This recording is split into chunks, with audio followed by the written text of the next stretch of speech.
Bonsoir aux internautes, désolé pour le retard, nous sommes très en retard, mais c'est dû à un ennui technique. Baruch Hashem, on est enfin en ligne. Nous sommes le 5 Elul, c'est-à-dire que dans 25 jours, Dieu vient, se dévoile en tant que maître du monde, roi du monde, et va juger son monde.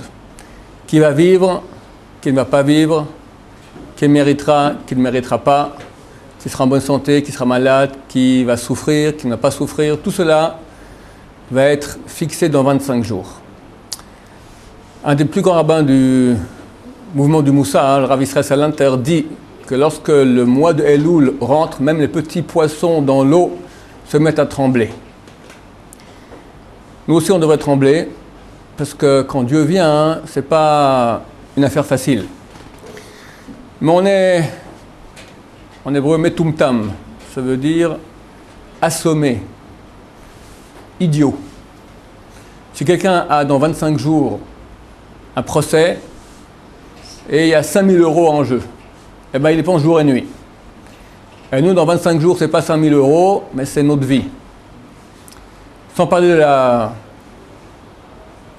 la conjoncture actuelle, on va parler un peu politique, qui montre que l'année prochaine risque d'être extrêmement grandiose. Mais même sans cela, on sort de l'été, les vacances, on est sonné, assommé, rendu idiot par ce qu'on a vu, par les péchés, par le manque de pêche. Et Dieu comprend cela. Et il nous donne maintenant un grand cadeau. Ce mois de Elul, comparé, c'est le Mazal, le signe zodiacal juif de la Vierge, pour dire une nouvelle page. Un grand cadeau. Qui n'a pas péché? Tout le monde a péché. Les petits péchés, des grands péchés. Les petits péchés qui reviennent sur eux sans cesse, qui deviennent des grands péchés, parce que une fois, deux fois, trois fois, 100 fois, 1000 fois, ça fait beaucoup au bout du compte. Dieu sait qu'on pêche et maintenant il nous tend la main. Il nous tend la main, il nous dit « Reviens, reviens ». C'est un grand cadeau. La tchouva est une des 7 choses qui a été créée avant que le monde soit créé. Sauf que si quelqu'un a fait un péché, normalement c'est fini. Il a péché, c'est inscrit dans sa vie. On ne peut pas l'effacer. Ça c'est dans le monde qui est basé sur passé, présent, futur. Mais Dieu, avant de créer le monde, a créé aussi la tchouva. La tchouva, c'est une chose qui est créée avant le monde, ça signifie que ça donne la possibilité de passer au-dessus de ces lois de passé, présent, futur. Je peux aller dans le passé, effacer mon passé. Et si je fais une tchouva avec amour, une grande tchouva, par amour de la vérité, par amour de Dieu, par amour du bien, alors ça peut même transformer mes péchés en mitzvot. C'est maintenant la grande ligne droite. C'est 25 jours qu'il y a jusqu'à Rosh Hashanah. Après, bien sûr, on a encore 10 jours de pénitence, c'est encore plus haut. Mais c'est déjà après le jour du jugement. Le jour du jugement, c'est Rosh Hashanah. Alors Dieu nous laisse encore 10 jours jusqu'à Yom Kippour. Ce jour de Rosh Hashanah, il y a une très grande lumière qui vient, qui permet de faire notre investigation personnelle, de voir, de faire le bilan, de prendre des décisions. Et là, Yom Kippour, Dieu va juger pour finir et va signer. Le jour de la signature, c'est Rosh Hashanah. C'est Yom Kippour. Rosh Hashanah, il va écrire et Kippour, il va signer. Donc on ne peut pas rester maintenant impassible. Quelqu'un a péché, c'est grave. Mais quelqu'un, lorsque Dieu lui tend la main, lui dit « Viens, je suis prêt maintenant à laver ton péché ». Rien, dis simplement que tu regrettes et tu es prêt à changer, à faire des efforts pour changer. La tchouva complète, c'est changer complètement. Mais c'est difficile. Au moins, on fait des efforts, on se rapproche. Alors Dieu voit cela, ok, alors ça va. Mais quand Dieu tend la main, je te donne maintenant une bouée de sauvetage. Repens-toi, fais ton bilan, réveille-toi, sors de cette façon d'être assommé par les péchés, par ce qu'on a vu. Reviens, pense maintenant que tu vas être jugé, que Dieu est proche de nous, qu'on est peut-être à la fin de l'histoire, et que tout ce qui va y avoir l'année prochaine dépend de ce qui se passe de ces 25 jours qui nous restent maintenant. Plus 10, allez, 35 jours jusqu'à Yom Kippour. Comment rester impassible? Celui qui reste impassible, celui qui reste insensible pendant cette période-là, c'est qu'il est vraiment hors du coup. Alors on est tous hors du coup. Mais il faut se réveiller, il faut se réveiller. Pourquoi je fais ce cours? Pourquoi je vous demande tous que j'ai entendu une fois d'un grand rabbin il y a 30 ans, celui qui pendant le mois de Elul n'étudie pas du Moussar tous les jours, il est pocha, il est criminel contre lui-même. Le seul moyen de se réveiller, c'est en lisant des livres qui réveillent, en tenant des cours qui réveillent. Et si on continue notre petite vivi, allez, ok, Rosh Hashanah, quel habit on va mettre, où on va prier, qu'est-ce que c'est le chauffard, c'est des bêtises, Attends, je racontais, ça fait 15 ans que je me racontais ça, je crois. On partait à l'époque, avec mes enfants, ils étaient encore petits, on partait quelques jours pendant les vacances au bord d'une rivière dans le nord. Et je racontais comment mon fils, il mettait une sorte de... Bon, il y avait la rivière, c'était haut comme ça, il y avait des petits poissons qui venaient comme ça sur le bord. Il voulait en attraper, il n'arrivait pas. Alors il a mis une sorte de chemise comme ça sur le bord, sur le fond de l'eau, et un peu de pain comme ça, et les poissons, ils se constataient un truc bizarre, parce qu'ils voyaient la chemise comme ça dessous, alors ils entraient à peine, hop, sortaient un peu de pain et sortaient. Puis au moment, ils commençaient comme ça à s'habituer, et puis ils étaient là, et hop, ils soulevaient comme une nasse, et attrapaient comme ça les poissons. Bon, d'habitude, il en a après peut-être un, c'était déjà un grand miracle. Les poissons, avant qu'on soulève la nasse, qu'est-ce qui se passe? Ils sont en train de manger, et ils disent, ça va? Puis, ça va bien, et toi? Ouais, bien, bonne année, Shalom Tova, Ktiva Khatima Tova, on mange, on est content, on va à la prière, on revient, le chauffard, comment il a sonné, il a bien sonné, etc. Et on ne sait pas que peut-être on est déjà dans la nasse. Et que maintenant il suffit simplement de soulever la nasse et t'es fichu. T'es déjà la corde au cou. La corde au cou. Il est écrit que le jour de Rosh Hashanah, Dieu nous juge et notre jugement est suspendu jusqu'à Yom Kippour. Si on fait tchouva, alors on est sauvé, sinon non. Suspendu en hébreu se dit pendu. On est pendu. Simplement, tu es sur la chaise avec la corde, on n'a pas encore enlevé la chaise. Tu fais tchouva, on enlève la corde. Tu fais pas tchouva, on enlève la chaise. Bye bye. Qui sait, qui peut dire je vais vivre? Tu peux dire, bah, ça fait 30 ans, 40 ans, 50 ans que je vis, c'est pas pire que, bon, je fais tchouva comme d'hab, et puis ça va continuer. Non, ça va pas continuer. D'abord, regarde un peu ce qui se passe autour de toi. Ensuite, tu vois très bien qu'au bout d'un moment, les gens ils partent. 50 ans, des fois 20 ans, des fois 30 ans. Une personne qui hier, on croyait avec nous, tout coup, hop, accident, maladie grave. C'est très rapide, très rapide. Qui peut être certain? D'autant plus que l'actualité nous dit maintenant que les choses vont, excusez-moi le terme, barder. Reprenons les choses depuis le début. Il y a un siècle et un peu moins d'un mois, le jour de Tisha B'Av, le 9 Av de l'année Tir-Ad, tu trembleras, c'est l'année 1917, commence la Première Guerre mondiale. Le plus grand rabbin du monde, le Chavetz Chaim, qui est décédé en 1933, donc avant la Seconde Guerre mondiale, dira « Cette guerre, ce Tisha B'Av, était à marquer le début des Chevlei Ledat Mashiach, des douleurs d'enfantement du Messie. » Nous attendons le Messie. Il y a un programme. Le peuple d'Israël qui est chassé de sa terre il y a 2500 ans. Pour 2500 ans, il a erré de pays en pays, souffert. La Torah, dans Parashat Nitzavim, dans quelques semaines on va le lire, annonce qu'à la fin, le peuple juif va rentrer en terre d'Israël. Et Chazal rajoute que le temple va être construit et le Mashiach viendra, le roi d'Israël, le Mashiach c'est le roi, et il y aura un grand dévoilement de Dieu, le mal va être éradiqué du monde, il y aura une grande connaissance de Dieu, on sera tranquille pour servir, prier et étudier surtout la Torah de Dieu. C'est ça le but de l'époque messianique. Il y a un siècle, rien ne laissait entendre qu'on était proche de cette délivrance, cet accouchement, parce qu'on était en exil comme toujours. Nous sommes un siècle plus tard. Les choses sont tout à fait différentes. Aujourd'hui, le peuple d'Israël est en grande partie rentré en terre d'Israël. C'est écrit à la fin, on rentre en terre d'Israël. Nous sommes dans le mouvement. Les Chevlei Leda, les douleurs d'enfantement ont commencé. C'est comme un accouchement. Ça commence avec des contractions lentes, et puis toujours plus rapprochées, et toujours plus fortes. Au bout d'un moment, on passe en phase d'accouchement. Même des fois, la sage-femme dit « Ouais, je vois déjà le bébé sortir ». La femme doit encore, ceux qui ont vécu cela savent à quel point c'est difficile, il y a une grande contraction, ça fait horriblement mal, et on lui dit « Pousse, poussez, c'est la dernière ». Elle pousse, elle pousse, elle pousse. La contraction passe, et le bébé n'est pas sorti. Bon, après 2 minutes, une autre contraction. Allez-y, là, c'est la dernière, allez-y à fond, c'est la dernière. Elle pousse, toujours pas sortie. 3e, c'est la dernière. Chaque coup, on dit que c'est la dernière. Bah oui, on espère que c'est la dernière. D'après les signes, ça y est, on voit la tête sortir. Nous y sommes. la tête est en train de sortir. Quand sera la délivrance totale, c'est fini, ça prend une seconde. Les femmes qui accouchent vous diront, on passe d'un enfer au paradis le plus beau qu'il puisse y avoir, le bonheur le plus grand qu'il puisse y avoir. C'est pas pour rien que Chazal ont comparé la venue du Messie à un accouchement. C'est exactement la même chose.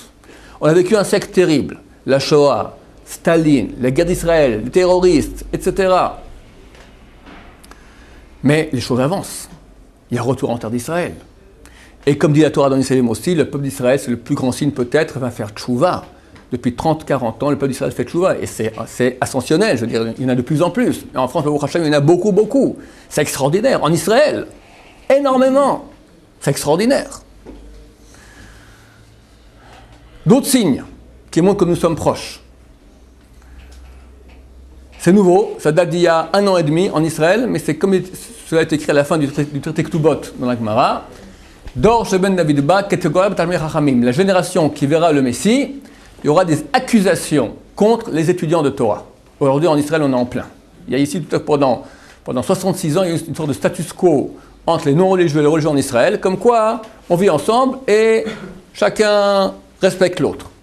Depuis les dernières élections, il y a un mouvement très clair de vouloir faire en sorte que les étudiants de Torah sortent des yeshivot. Ça veut dire annuler la Torah du peuple d'Israël, ça veut dire plus d'Israël.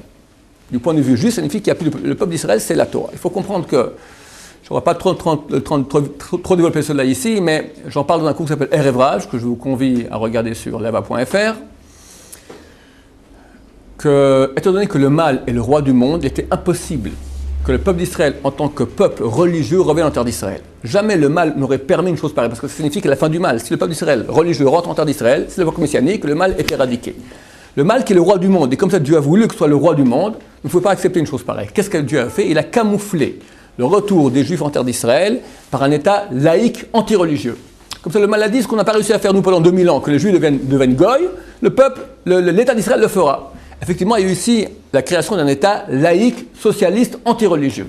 Et Dieu a fait passer en douce quelques familles religieuses, 200, pas beaucoup. Mais ils ont fait des enfants. Et tout à coup, l'âme juive, elle fait tchouva. Beaucoup de gens qui étaient extrêmement loin, ils reviennent. Regardez, aujourd'hui, un mouvement très très grand de retour. Et tout à coup, on se retrouve maintenant avec beaucoup de religieux en terre d'Israël. Les anti-religieux disent, qu'est-ce qui se passe? C'est un État laïque. Il y a ici une confrontation. C'est-à-dire, le Zohar, la Kabbalah va expliquer que l'écorce, elle protège le fruit. Mais quand le fruit est mûr, alors l'écorce dit eh oh, tu prends trop de place, c'est moi le premier qui était ici. L'écorce pousse avant le fruit. Quand l'écorce dit maintenant je veux plus que tu sois là, quelque part c'est le signe qu'ils vont se séparer. L'écorce va faire tchouva, tous les bons juifs d'Israël vont faire tchouva, et le fruit il est déjà ici. Le Rav Steinman, le plus grand rabbin du monde, avec le Rav Chaim Kanevsky, peut-être le deuxième plus grand rabbin du monde, on dit dernièrement. Alors Steinman a dit dans ce langage-là, idiot celui qui ne voit pas que le Mashiach il est là. Rav Chaim Kanevsky, c'est tout, sans cesse il en parle. Qu'est-ce qui s'est passé? Je ne sais pas pourquoi il dit cela. Le Rav Chaim Kanevsky il dit à cause de cette Gemara qui dit qu'il y aura ce mouvement anti-religieux, que les gens, que tout à coup maintenant les anti-religieux se disent vous prenez trop de place. Le Rav Steinman, je pense que ça provient d'autre chose. Ça provient du fait qu'il y a une grande manifestation ici des religieux à Jérusalem il y a environ 4 mois, où environ 1 million de juifs sont venus ici. 1 million de juifs orthodoxes qui crient Shema Israël. Ça, c'est la réalisation des prophéties. Comment Am Israël, il y a un siècle, c'était impensable il y a un siècle. On était en galoute, en exil, il n'y avait rien ici, presque rien. Maintenant, on a ici un État construit, un État où il y a beaucoup de Torah, beaucoup de yeshivot, beaucoup de gens qui font tchouva. 1 million de juifs qui a Yerushalayim, la ville sainte qui a été complètement détruite. Comprenez le Ramban, Nachmanide. Il a été expulsé d'Espagne il y a 800 ans, il est venu à Jérusalem. Il raconte, il écrit une lettre à ses enfants. Je suis arrivé à Jérusalem, il y a 3 juifs à Jérusalem. Il voulait minyan pour Yom Kippour, il a amené 7 personnes de Hebron, 7 autres juifs de Hebron pour être 10 personnes en tout. 3 juifs il y avait. Aujourd'hui, 1 million de juifs qui disent Shema Israël à Jérusalem, c'est la fin des temps, c'est clair. Il y a une Kabbalah, une tradition au nom de Gaon de Vilna. Moi, quand j'étais jeune, il y a une trentaine d'années, j'ai déjà entendu cela. C'est écrit nulle part, mais c'est une tradition qui est très connue. Que lorsque les Russes vont conquérir la Crimée, Mashiach est proche. Cette année, les Russes ont conquis la Crimée. Et la Kabbalah, cette tradition au nom de Gaon de Vilna vivait il y a 250 ans, elle continue et dit, lorsque des bateaux, des navires de guerre russes vont traverser le détroit du Bosphore, donc Istanbul, alors les Bnei Israël revêtront des habits de fête pour recevoir Mashiach. Alors, quand des navires de Russes vont-ils traverser Istanbul? Je ne sais pas, mais on voit que les choses avancent. La semaine passée, les tanks, les blindés russes rentrent en Ukraine. Les pays de l'OTAN crient au secours. Ça va pas, violation des lois, etc., etc. Poutine, il leur fait comme ça, il avance, il va avancer. Qu'est-ce qui nous fait dire que nous sommes très très proches? Et qu'il faut faire tchouva encore plus fort que chaque année. Donc, la tchouva, le retour en terre d'Israël, la terre d'Israël qui donne ses fruits, c'est une terre aride. Et la Gemara dans Traité Sanhedrin dit, n'a pas de signe plus clair de la fin, ce verset de Yecheskel 36 qui dit que vous, montagne d'Israël, portez vos fruits, car mon peuple est prêt de revenir. Lorsque la terre, comme explique Rashi, lorsque la terre d'Israël va donner ses fruits de façon abondante, c'est un signe clair que nous sommes proches de la fin. Nous sommes en train de le vivre, d'accord? Ça fait 30-40 ans qu'Israël exporte des fruits dans le monde entier. Il y a un signe astronomique. On est en tétrade actuellement. Qu'est-ce qu'une tétrade? Une tétrade, c'est lorsqu'on aura 4 fois de suite un alignement Soleil, Lune, Terre qui va provoquer une éclipse lunaire qui tombe 4 fois de suite pendant les fêtes d'Israël. Ce Pessah passé, le Sukkot qui va venir, le Pessah d'après, le Sukkot d'après, chaque fois pendant le jour de fête, il y a une éclipse lunaire. On a eu cela 3 fois durant les 5 derniers siècles. Une fois c'était l'expulsion d'Espagne, une fois c'était la création de l'État d'Israël, 3e fois c'était la guerre des 6 jours, 4e maintenant. Donc si on accorde après la Torah une certaine importance à ce qui se passe au niveau astronomique, donc peut-être des choses très grandes qui vont se passer. La Gemara dans Megillah, page 17, dit pourquoi est-ce que les sages d'Israël ont été institués en position 8e bracha de la Hamida, Goël Israël. Baruch Hashem, béni soit-tu l'Éternel, Goël Israël qui sauve, qui rédempte le peuple d'Israël. Dit la Gemara, parce que c'est en 8e année, pardon, je me suis trompé, c'est en 7e année. Pourquoi est-ce que, en 7e position de la prière, on dit la bracha Goël Israël? Parce qu'en 7e position, en 7e année, aura lieu la Géoula. La Géoula, c'est donc la rédemption, la venue du Messie. La Gemara répond, parce que c'est en 7e année qu'il y aura le Géoula. La Gemara objecte et dit, c'est pas possible. On a une source qui dit que la 7e année, il y aura la guerre. Et seulement en sortant de 7e année, c'est-à-dire début 8e année, là, il y aura la Géoula. Répond la Gemara, il dit il y a 2 sortes de Géoula. Mashiach, il vient en sortant de 7e année. Mais la guerre de 7e année, c'est déjà la Géoula. C'est déjà un début, à Traltal, début d'une Géoula. Donc d'après Chazal, il faut comprendre, Mashiach peut venir à n'importe quel moment. Mais il y a des moments propices. C'est marqué par exemple qu'on a été sauvé pendant le mois de Nissan, en sortie d'Égypte, comme ça on sera sauvé aussi le mois de Nissan. C'est marqué Gog ou Magog, les guerres apocalyptiques de la fin du temps auront lieu pendant Sukkot.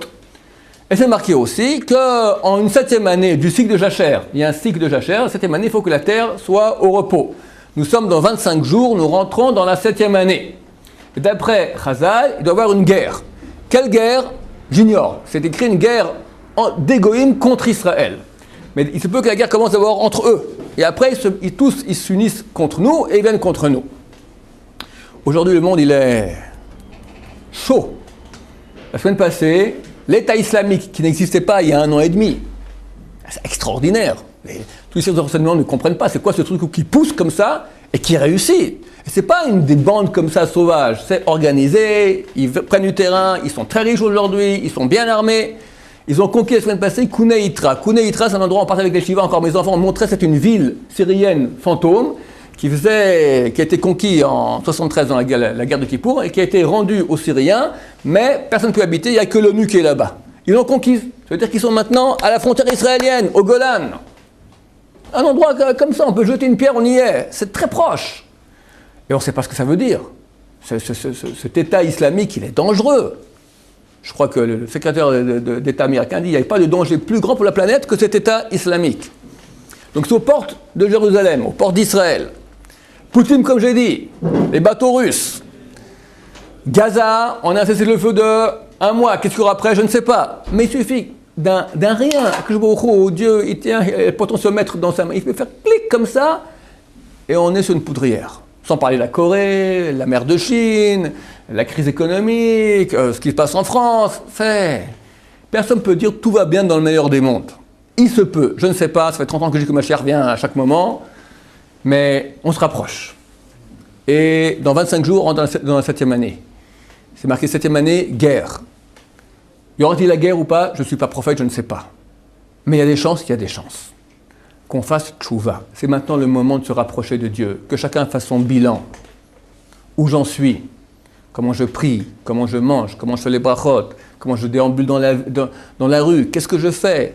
Comment je suis? Mes midotes, mes qualités d'âme? Est-ce que je suis un égoïste? Est-ce que je suis un menteur? Est-ce que je suis bon avec mon prochain? Est-ce que je suis vrai? Est-ce que je suis authentique? Il faut lire de Moussard qui vont nous mettre en phase de notre Dieu qui veut que notre bien, qui va nous juger maintenant dans 25 jours. C'est marqué, on dit dans beaucoup de communautés, on lit le Mizmor Hashem Ori Veish'i. Dieu est ma lumière et mon sauveteur. Chazal, on dit lumière, c'est Rosh Hashanah. Sauveteur, c'est Yom Kippour. À Rosh Hashanah, il y a une grande lumière qui vient, une très grande lumière, parce que Dieu vient. Notre roi vient se dévoiler. Il faut être prêt à recevoir le roi. Et si on se prépare, on soit une lumière énorme. Si on y vient pépère, il n'y a rien. L'émission de lumière, elle a lieu. Une mission de lumière divine extraordinaire, extraordinaire. Si on s'y prépare, on reçoit. Il faut préparer l'antenne parabolique pour recevoir l'émission. L'émission, elle a lieu, mais il faut se préparer. Comment? Tchouva. Que chacun fasse son bilan intérieur. Pas une fois, tous les jours. Ou souvent. Regarde, qu'est-ce que j'ai fait cette année? Comment j'ai progressé? Comment j'ai régressé? Qu'est-ce que je peux arranger? Prendre sur soi une chose petite, mais super solide. Faire tchouva sur tout vraiment à fond, c'est impossible. On fait tchouva sur tout, en gros. Mais une chose, c'est une décision super, super forte. Le Rachash, qui était le plus grand kabbaliste des 3 derniers siècles, écrit que celui qui vient le jour de Rosh Hashanah, qui est avant de sonner le chauffard, il a déjà pris la décision, une petite chose, mais solide, de changer sur une petite chose, c'est clair qu'il est inscrit si immédiatement on le signe dans le livre de la vie. Dans le livre de la vie. Tout le monde reste en stand-by jusqu'à Kippour. Lui, déjà, on le signe dans le livre de la vie. Une petite chose, pas n'importe quoi. Il faut bien réfléchir. Trop, ça ne va pas. Pas assez, c'est un peu nul. Quelque chose de bien qui montre à Dieu, je veux me rapprocher de toi. Et si vous voyez que dès l'année prochaine, ça commence à être la guerre, alors là, pas une petite chose. Vous vous déchirez, c'est terminé, c'est la fin du monde. C'est quoi la fin du monde? Tout va basculer. Toutes les choses sur lesquelles nous comptons, l'argent, l'économie, les études, Internet, tout ça, basé. Ça n'aura plus aucune valeur. Qu'une chose aura de la valeur.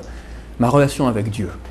Combien j'étais émette, j'étais authentique, j'étais en vraie recherche de la vérité. Et je me suis conduit dans cette mesure-là.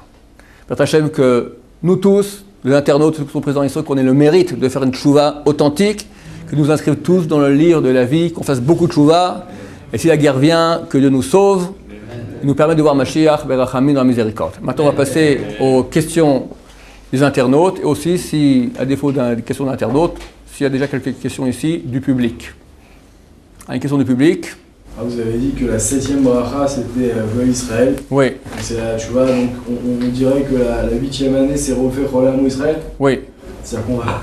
C'est marqué qu'après, quand Mashiach vient, tout le monde va être guéri. C'est bien? Oui. Elle dure qu'un an la guerre? On ne sait pas. Durant la 7e année, il y aura la guerre. Je vais rajouter une petite chose importante. Quelle guerre, j'ignore. Mais sachez, Chafetz Chaim a dit, la Première Guerre mondiale, c'était le début de la Mashiach. Il est décédé en 1933. Il a dit, après cette guerre, il y aura une deuxième guerre par rapport à laquelle la première, ce n'était qu'un jeu de cartes. Ça veut dire un petit jeu. La Première Guerre mondiale, c'est terrible. Il n'y a pas eu de guerre pire avant la Première Guerre mondiale de l'histoire. Mais la première par rapport à la deuxième, c'est rien du tout. C'est un petit jeu d'enfant. Et après la deuxième, il y aura une troisième par rapport à laquelle la deuxième n'était qu'un jeu d'enfant. Hachem Mishmor. Alors certains rabbins ont voulu dire qu'il s'agit d'une guerre spirituelle. Entre le mal et le bien, le monde des yeshivot, anti-religieux, tatati, tatata.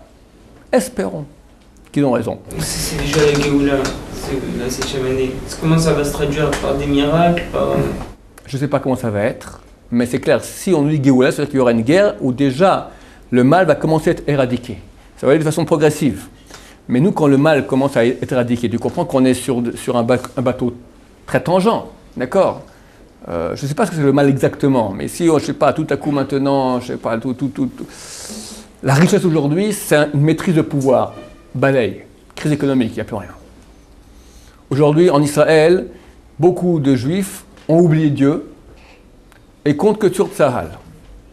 Ok, c'est très bien, et ce sont nos soldats, et on les aime, et on veut qu'ils se battent pour nous, c'est une mitzvah d'aller dans Tsahal. Mais si maintenant, quelqu'un ne compte que sur Tsahal, et dit Dieu n'existe pas, comment ce type-là, on le réveille? Eh bien, il faut que Dieu fasse des miracles, ou c'est plus Tsahal qui les fait, c'est Dieu. Donc il y a des situations où on sera bloqué, point de vue militaire. Tu ne peux rien faire. Et on te canarde, qu'est-ce que tu fais?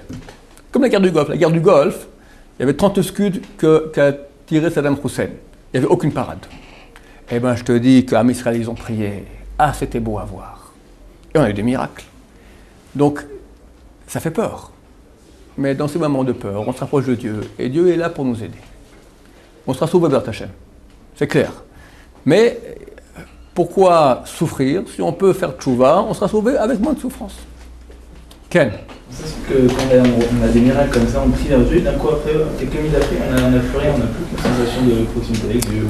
On peut se rappeler, mais on n'a plus rien après ça. Enfin, c'est un rapproche direct, après c'est bien. Il y a une Mara qui dit qu'il y avait certains sages qui voulaient calculer quand Mashiach reviendrait. C'est dans Sanhedrin 97. Leur Rav est venu, leur a dit, ne parlez pas du Mashiach, parce que quand on en parle, ça repousse sa venue. Et la question fait. Attends, je comprends bien de quoi je parle. Parce qu'il est écrit que le Mashiach, il y a 3 choses qui viennent par inconscience. Un scorpion. Quelqu'un marche sur un scorpion, il ne va pas mettre son pied exprès. Il a mis sans faire par inconscience, tac, il a mis son pied, sans être conscient, tac, il s'est fait piquer. Une trouvaille. Tu pars dans la rue, je vais maintenant chercher un porte-monnaie que quelqu'un a perdu. D'accord? J'espère que quelqu'un a perdu un porte-monnaie et tu cherches. Non, tout d'un coup, tac, une trouvaille, c'est par inconscience. Et Mashiach. Or, aujourd'hui, on voit que les grands de la Torah disent que Mashiach va arriver, sans cesse.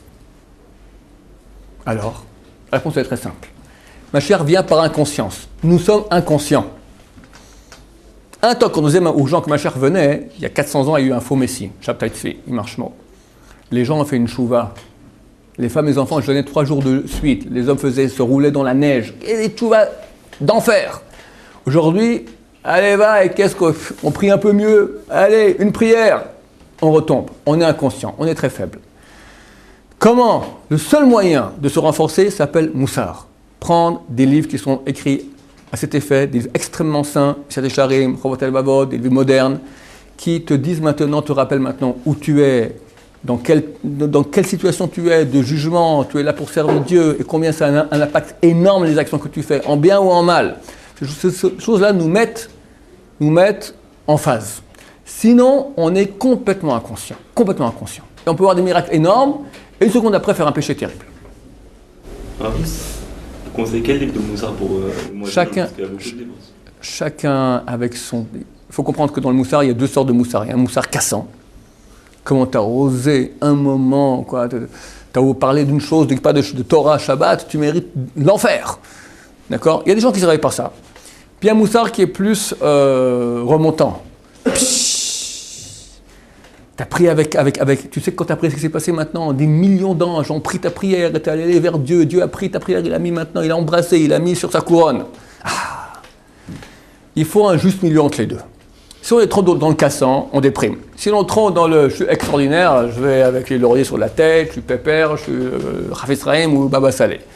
Il faut un juste milieu qui nous fait être le plus performant possible. Il y en a qui fonctionnent plus à la menace, il y en a qui fonctionnent plus au compliment. La majorité, c'est les compliments. Trouver un bon milieu. Chacun avec les bouquins qu'il aime. Moi, je suis un fan du Messiah Yesharim. Je pense que c'est le must en Moussar qui existe. À lire et relire. Et relire, c'est un livre saint. Le Gaon de Vilna a dit, jusqu'au chapitre 21, ce livre a été écrit Ruach HaKodesh, avec l'Esprit Saint. Ruach HaKodesh. Et que si le Ramchal, l'auteur du Messiah Yesharim, était vivant, le Gaon de Vilna a dit, je serais allé à genoux le voir. Un livre saint. À étudier et réétudier. Comme il écrit dans son introduction, je ne vais rien dire de nouveau dans mon livre, que des choses que les gens savent. Mais tellement ils les savent qu'ils oublient sans cesse. C'est dont on parle. On sait, mais on devient inconscient. Ok, maintenant une question d'internaute. Question de Eyal. Eyal. Merci encore pour tous ces lives. En cette période des Louls, quels sont concrètement les conseils que vous pouvez donner à nos étudiants, nous étudiants en fac, en France, constamment entourés de Goïm, de Touma, de Boucha? Quelles sont les priorités? Et aussi, quels sont les points que nous devons travailler principalement en ces moments pour nous renforcer? Ok, il faut travailler tout azimut. Mais la grande clé de tout s'appelle étude de Torah. L'étude de Torah, c'est marqué l'étude de Torah, Magna Umatzla. Elle protège, elle sauve. Pas uniquement des menaces physiques, ça aussi, il faut aussi prendre en considération en France, mais surtout des menaces spirituelles. La Torah, elle te met en face. Alors, tout ce qu'on peut étudier, Chumash, Mishnayot, Gemara, Ashkafa, pensée juive, tout ça est nécessaire. Mais le plus nécessaire de tout, du moussar. Du moussar. Du moussar. Attention au regard. Attention aux pensées. Mieux prier. Faire un Shabbat. Shabbat n'est pas à la fac. Tu fais un Shabbat comme si tu es à Yerushalayim dans le Saint des Saints. Plein de Torah, plein de Kedusha. Ces choses-là sanctifient beaucoup. C'est une importance même en fait, de faire... enfin, bien sûr que c'est une importance, mais est-ce que ça compte réellement? Ça compte, absolument ça compte, bien sûr ça compte. C'est juste de l'entraînement? Non, ça compte, bien sûr ça compte. Sinon, bien sûr ça compte. Surtout que ça nous entraîne pour venir en terre d'Israël. Mais ça a une valeur intrinsèque en soi, c'est clair. Moindre qu'en Israël, mais quand même ça a beaucoup de valeur. Ok, une autre question d'internaute. Que vont devenir les chrétiens, les musulmans et tous les goïms quand Mashiach va arriver? Alors, quand Mashiach vient, ça ne veut pas dire que tous les non-juifs disparaissent, pas du tout, parce que Mashiach vient pour les peuples. Simplement, ils reconnaîtront le Dieu d'Israël comme étant la seule vérité au monde et aideront Am Israël à se mettre en contact prophétique avec Dieu pour profiter eux aussi de cette connaissance de Dieu qui passera par l'intermédiaire du peuple d'Israël. Okay. Ceux qui mériteront d'être présents, parce que les vrais ennemis d'Israël disparaîtront. Une question de Barour. Oui, Barour. Une question m'interpelle aujourd'hui après cette guerre à Gaza. Pourquoi tous ces jeunes soldats de Tsahal sont tombés et Raphaël Imenu ne s'est pas dévoilé, comme d'habitude? Mon cher ami, on a 77, je ne sais plus combien de morts de cette guerre, c'est un miracle extraordinaire. Il ne faut pas regarder la moitié du verre vide, mais la moitié du verre plein. Ce n'est pas une moitié, c'est un 98%. Comprends que Dieu nous a fait des miracles extraordinaires. Il y a eu 3300 missiles environ qui étaient envoyés. Environ 600 ont été interceptés par le dôme de fer. Le chiffre exact est 2778 missiles n'ont pas été interceptés par le dôme de fer. Et néanmoins, il n'y a eu qu'un seul mort. Un pauvre Thaïlandais qui n'a pas écouté les clauses de sécurité. Un mort pour 2778 missiles envoyés. Ce n'est pas un miracle, mais c'est extraordinaire. Tu vas me dire, mais pourquoi il y a des morts? Mon cher ami, il faut mériter les miracles. On les mérite. On les mérite. On les mérite. Il y a hélas des péchés dans le peuple d'Israël. Il y a des péchés. Rachel Imenu, Avraham, Yitzhak, Yaakov, tous ces tzadikim, combien ils prient? Mais vient le mal et dit, hey, Dieu, regarde. Je ne vais pas maintenant, moi, rappeler les péchés, mais hélas, on n'est pas propre. C'est pour ça qu'il faut faire tchouva. Et pas tout le monde fait tchouva dans le peuple d'Israël, mais si nous, le monde religieux, on comprend, on fait une grande tchouva, alors on est tous dans la même barque. Alors ceux qui sont loin vont aussi se rapprocher, ils vont faire tchouva et leurs péchés auront moins d'importance. Parce que notre tchouva est très important, ce n'est pas une responsabilité. Vous remarquerez que dans les prières de Rosh Hashanah, il n'y a aucune prière personnelle. Que par-ci par-là, quand on le sait faire Torah, un peu par-ci par-là. Mais les prières instituées par Chazal, c'est tout Am Israël, dans sa collectivité. C'est pour ça que notre tchouva a une importance pour la collectivité du peuple d'Israël. Et si tout le monde monte, on monte avec. Que disent les grands de la génération aujourd'hui? Est-ce qu'ils sont... Quand la génération dit que Mashiach est très proche, il faut faire tchouva vite, vite. Ils disent aussi que qu'on rentre en 7e année, ils en parlent un petit peu ou... Ils le savent, tout le monde sait. C'est Megillah, traité Megillah, page 17, B, au bas de la page. C'est archi connu. Une question de Yosef, Shavuatov Rav. Comment savoir si on doit faire l'Aliyah, monter en Eretz Israël? Parce que Mashiach et beaucoup de rabbinim disent que Mashiach il est bientôt présent et on ne va pas faire comme en Égypte où 80% ils sont restés là-bas. Et le problème c'est la Parnassa. Alors, la réponse est très simple. En ce qui concerne l'Aliyah, il est clair qu'il est préférable d'être ici en Israël pour savoir Mashiach, on est aux premières loges. Mais néanmoins, ce n'est pas la présence en Israël qui sauve. C'est la proximité de Dieu qui sauve. C'est la tchouva qui sauve. Quelqu'un qui n'a pas fait tchouva à Yerushalayim, il ne verra pas Mashiach. Quelqu'un qui a fait tchouva à Paris, il verra Mashiach. Tout simplement, il ne sera pas aux premières loges. Celui qui peut venir, il doit venir. Celui qui ne peut pas venir, il ne peut pas venir. Celui qui est en doute, oui, non, alors on pose la question au grand de la Torah. J'ai publié sur le site dernièrement une lettre écrite par le petit-fils de Abraham Kanessi au nom de son père, qui dit que ce qui dit qu'il faut monter en Israël, c'est pas différent, c'est pas que la situation actuelle qu'il y a en France, c'est parce que de toute façon la Mishnah elle dit qu'il faut monter tout le monde monte en Israël. La Mishnah elle dit dans la fin de Ktubot que si on a un couple, dans un couple, quelqu'un veut monter en Israël, l'autre ne veut pas, on peut donner un guet ou à sa femme, ou la femme exige un guet de son mari parce qu'elle veut monter en Israël. Bon, c'est pas tous les jours qu'on fait une chose pareille, mais en tout cas ça veut dire à quel point c'est important aux yeux de la Torah d'habiter la terre d'Israël. Donc le Rav Chaim Kalevski dit, moi je dis de monter en Israël parce que la Mishnah dit qu'il faut monter en Israël indépendamment de ce qui se passe en France. Maintenant, dans quel cas oui, non, parce qu'il y a beaucoup de questions, l'éducation, la parnassa, etc. Allez voir le Rav Steinman, comme ça a dit Rav Chaim Kalevski. Nous, Saradé, on peut aller voir aussi le Rabbi David Abuchassera qui vous répondra, chacun vous dira oui, non, toi pas maintenant, dans 2 ans, dans 1 an, dans 6 mois, oui, tout de suite, etc. Janel Vaki, il a dit dernièrement, il a dit il y a 2 ans, il a dit tu vas immédiatement, tu repars en France. Il est parti en France, il a un très bon travail là-bas, 5 000 € le mois, et il va bien, il a créé une famille, et tout va très bien. Donc il leur a dit pas maintenant. Après 2 ans, il leur a dit oui, maintenant tu montes en Israël. Ils font leur alia, ils ont très bien réussi. On demande aux grands de Torah, c'est une question qui est grave. Celui qui n'a aucune question et qui sait qu'il peut s'arranger au niveau de l'éducation des enfants, au niveau d'un endroit pour monter en Israël, c'est pas monter physiquement, monter spirituellement, qui est plus de Torah, et qui a aussi une source de parnassa, qui viennent, qu'est-ce qu'il fait en France? Il n'y a aucune question là-dessus. Ceux qui sont en France, comment ils vont? C'est-à-dire il y aura Mashiach. Quelle est la différence? J'ignore comment ça sera exactement. Mais il y a des textes qui disent que c'est clair que ça sera mieux d'être ici qu'en France. T'imagines, s'il y a une guerre mondiale, ici c'est marqué Vachen Shochem Metzion, Dieu demeure à Sion. Dans tout Israël, il y a la présence de Dieu. On voit qu'il y a les missiles, tu as une sorte de dôme de lumière, de Shrina qui fait qu'on est sauvé. En France, il y a beaucoup moins, donc c'est plus difficile. C'est moins agréable. Mais si quelqu'un n'a pas le choix, et pour continuer à être un bon juif, il ne peut pas venir en Israël, il est en France, Dieu comprend, Dieu est juste. On ne va pas accuser quelqu'un, sa mère a 70 ans, elle a des soins hospitaliers en France, elle ne peut pas venir ici, elle n'a rien. Je pars, bye bye maman. C'est un truand, il fait une chose pareille. Dieu comprend. Quelqu'un, il a une parnassa, il n'a rien du tout ici. Il va venir ici, je vais en Israël, de quoi je vais vivre? De rien, pour repartir 2 ans plus tard, aigri et triste. C'est faux. Donc il faut faire une alia intelligente, construite. Dieu comprend cela. Personne ne monte bêtement. On monte intelligemment, surtout suivi par les conseils des grands de Torah. Mais qu'il y a une urgence à monter? Oui. Si on peut, on doit. Une question de David Pinto. David Pinto. Qu'arrivera-t-il à tous ceux qui sont en phase avancée de conversion lorsque Mashiach sera dévoilé? Il est marqué que lorsque Mashiach vient, on ne convertit plus personne. Donc c'est maintenant ou jamais. Je me suis permis de rajouter, je ne sais pas si j'ai raison, quand Mashiach viendra, il dira si j'avais raison ou pas, que la raison pour laquelle, lorsque Mashiach vient, on arrête de convertir, c'est parce que maintenant tu te réveilles, gros malin, lorsque le peuple juif souffrait, tu n'as pas voulu te convertir. Maintenant que tout va très bien, on voit qu'on a la vérité, tu veux convertir, c'est trop tard, il fallait te réveiller avant. Comme on dit en français, trop tard Balthazar. Donc, mais ceux qui ont déjà commencé ce que je pense, je rajoute moi, j'imagine, je ne sais pas si c'est vrai, donc je ne prends aucune responsabilité, que ceux qui ont déjà commencé un processus de conversion sérieux avant que Mashiach se dévoile, on ne peut pas leur imputer, leur dire maintenant tu te réveilles, ça va, je me suis réveillé, moi je suis en pleine action depuis longtemps, je suis en plein processus, j'attends juste qu'on me donne mon OK. J'espère qu'on les fera passer rapidement, Be'erat Hashem.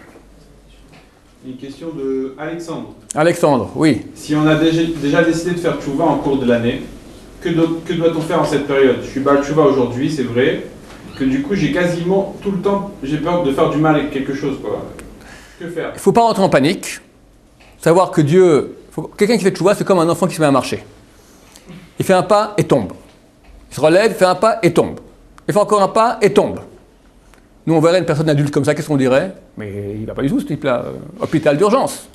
Et tu vois les parents émerveillés, ils appellent le grand-papa, papi, mamie, il a fait 2 pas, et 2 pas, il est tombé, et après il en fait encore 2 pas.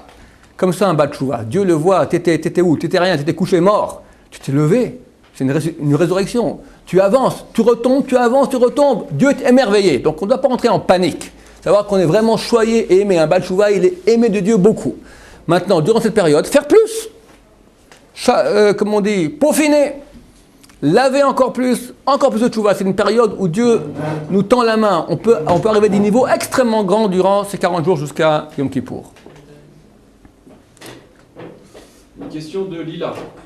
Lila. Bonsoir Rav. Que peuvent faire les goïms français qui souhaitent s'approcher de Dieu et faire face au mal grandissant en France? D'abord, les goïms, pour se rapprocher de Dieu, doivent pratiquer les 7 lois noachid et se rapprocher de Dieu dans leurs prières, dans leurs pensées, faire du bien autour d'eux, essayer de protéger le peuple d'Israël, parce que le peuple d'Israël est le peuple choyé de Dieu. Et pour toutes les questions plus pointues, il y a aujourd'hui des sites et des rabbins qui s'occupent plus des noachid et être en contact avec eux. Notamment ici en Israël, on a un grand rabbin orthodoxe, un grand Talmid Chacham, qui s'occupe beaucoup des noachid, il s'appelle le Rav Yoel Schwartz. Vous pouvez m'écrire, je vous donnerai son mail, vous pouvez lui écrire, même en français, il traduit par un traducteur automatique et il pourra répondre à vos questions. Une question de Freddy Carpenter. Oui, Freddy. N'est-ce pas un manque de Emouna de trop étudier la Torah, de vouloir percer les secrets? La Torah ne doit-elle pas être innée? On ne parle pas des secrets, on parle d'apprendre la Torah, ce n'est pas les secrets. Il y a le programme, il y a dans la Torah des secrets, et il y a ce qui est dévoilé. Le programme du dévoilé, il faut plusieurs vies entières d'études, 24 heures par jour, pour les connaître. Il y a un grand programme dans le dévoilé. Tu vois, moi, qui n'ai pas beaucoup le temps d'étudier, je suis très loin du secret de la Torah. Il y a encore beaucoup. Il y a tout le Chumash, après tout le Tanakh, les commentateurs, après toute la Mishnah, après tout le Shulchan, après toute la Gemara, Bavli, Yerushalmi, les Midrashim, la pensée juive, après les Rishonim, l'Achonim, Shulchan Aruch, la Halacha, les Shutim. Freddy, tu as pour plusieurs vies entières de connaissances de Torah. La Torah innée, elle peut être fausse. La Torah écrite, celle que nous ont transmis les sages d'Israël, c'est la vraie Torah, c'est la vraie connaissance de Dieu. Il y a un programme énorme qui se fait surtout dans les yeshivot. Alors, bienvenue à la yeshiva. Une question de Eric. Eric. Deux questions en fait. Si on est fatigué, vaut mieux se lever, faire les slichot ou continuer à dormir pour être en forme pour étudier. Et deuxième question, les femmes et les slichot. La femme doit-elle faire les slichot? Alors, la deuxième question est plus simple. Les femmes peuvent faire les slichot, c'est conseillé de faire, il n'y a aucune raison qu'elles ne le fassent pas. Si à cause de cela, elle va moins bien s'occuper de sa maison, de ses enfants, etc., mieux vaut qu'elle ne le fasse pas. Mais si elle peut le faire, c'est bien vu. Pour la première question, c'est très simple. Il faut dormir suffisamment. Si quelqu'un, à cause des slichot, ne pourra pas bien étudier durant la journée, mieux vaut qu'il ne les fasse pas, mais qu'il fasse en sorte de dormir plus. Normalement, si quelqu'un va tôt au lit, le SRA, il n'est pas se lever. Le SRA, il n'est pas se lever tôt. Ça, c'est difficile, mais c'est facile quand on va dormir tôt. Il faut aller dormir tôt. Là, la vraie bataille. Battez-vous pour aller tôt au lit. Comment un jeune qui vient à l'Yeshiva, qui arrive à l'Yeshiva, il doit faire tout Teshuvah, sachant que déjà, il vient de, par exemple, un nouveau qui vient de Paris, qui fait Teshuvah, qui vient ici, c'est déjà un grand pas. Alors sur quoi il va faire Teshuvah? Il connaît rien. D'abord, Teshuvah, c'est pas que améliorer ce que j'ai maintenant. Quelqu'un, il vient de la yeshiva maintenant, il vient d'arriver à la yeshiva déjà, il a fait un pas énorme. C'est surtout voir le passé, dire à Dieu j'ai péché, je regrette et je m'éloigne de cela. Je m'éloigne. Aujourd'hui, par exemple, le monde des filles, peut-être tous les Français sont touchés par ça. Alors s'éloigner, ça veut dire faire attention aux pensées, faire attention quand je sors dans la rue, au regard. Et là, il y a du travail. Il y a beaucoup de travail. À la yeshiva ou pas à la yeshiva, il y a du travail. À l'inverse, quelqu'un qui se fait 10 ans, il est dans la Torah et qu'il étudie, etc., il a des bonnes midotes. C'est quoi la Teshuvah? Mon cher ami, quelqu'un qui croit que tout va bien, ça prouve qu'il n'étudie pas de Moussar. On lit un livre de Moussar, on voit tellement il y a des problèmes, tellement on est orgueilleux, tellement on est menteur, tellement on a des mauvaises pensées, tellement on fait du bitul Torah. Si on fait un vrai bilan de nous-mêmes, on se suscite. Alors il faut aller mollo, pas trop, pas assez, être performant dans la tchouva. Mais celui qui pense tout va bien chez moi, il est très mal barré. Oui, Rav Kanievski, il fait encore tchouva sur ça. Mais comment? Sache, plus une personne est loin de Dieu, plus elle se sent parfaite. Plus quelqu'un il est proche de Dieu, plus il voit ses problèmes. Mon cher Rabbeinu, il se dit qu'est-ce que je suis? Tellement il est proche de Dieu, moi je suis un rien, moins qu'un nul. Parfait ça. Alors il va faire sur quoi, monsieur? Il n'y a pas sur quoi faire tchouva, mon cher Rabbeinu, bien sûr qu'il avait tchouva sur quoi faire tchouva, bien sûr. Plus quelqu'un est parfait, plus il voit. C'est comme, plus quelqu'un est parfait, plus il a un éclairage de Dieu sur lui-même. L'éclairage de Dieu, il est grand. Quand il n'y a pas de lumière, on ne voit pas les saletés. Quand il y a beaucoup de lumière, on voit très bien les saletés. Quelqu'un qui a beaucoup de lumière de Dieu, il voit plein de saletés partout. Pas un type traditionnaliste. Il dit, moi, je vais très bien. Je vole pas, je tue pas, je trompe pas ma femme. Voilà, ça s'arrête ici. Prends un tzaddik. J'arrive pas à faire une amida de A à Z sans kavana, avec kavana. J'arrive pas à faire Shema Israël du début à la fin avec kavana. Je pense tout sourd, je suis des fois un peu, je m'énerve dans le cœur. Des fois j'ai des idées de fierté. C'est du boulot. Énorme. De même, c'est plus facile de faire des mitzvot durant cette période de Elul et de premier mois de Tishri. Est-ce que de même, si on fait des avérotes, elles sont de Bien sûr, bien sûr. Si Dieu vient tendre la main et toi, non seulement tu le fais comme ça, en plus tu lui donnes un coup de massue sur la tête, c'est pas beau. Quelqu'un vient te sauver maintenant, viens, je viens t'aider. Non seulement tu ne prends pas la main pour être aidé, mais tu lui envoies une tomate pourrie sur la tête. D'accord? Bien sûr, c'est moins bien. Pour rebondir sur la question de Eric, oui. Est-ce que c'est bien que les femmes fassent des sirotes? Excusez-moi, il faut fermer parce que... Est-ce que c'est bien que les femmes fassent des sirotes? Est-ce qu'il faut qu'elles le fassent en minyan aussi? Bien sûr, quand on parle des sirotes, il faut comprendre que dans les sirotes, tu as des parties qu'on peut dire sans minyan. Les parties essentielles sont le minyan, c'est-à-dire Yagmidot, les 13 attributs de miséricorde de Dieu. Ça, c'est le point culminant des slichot. On peut le dire que s'il y a 10 personnes juives cachères qui le disent. Je parle de 10 femmes. Non, 10 hommes, il faut qu'il y ait 10 hommes. Elles ne pourront pas le dire s'il n'y a pas 10 hommes qui le disent. Ok, avant-dernière question. Une question de Brigitte. Brigitte. Mes enfants ne veulent pas partir en Israël et moi je ne veux pas les abandonner. Qu'est-ce que je dois faire? Pose la question à un grand d'Israël. Mais moi je pense à mon petit avis minuscule, que si les enfants sont déjà adultes, eh ben, chacun sa vie, hein. Bye bye. On ne se parlera pas par Skype. Une question de Naouri Eric. Oui. Doit-on aller à Ouman pour Rosh Hashanah?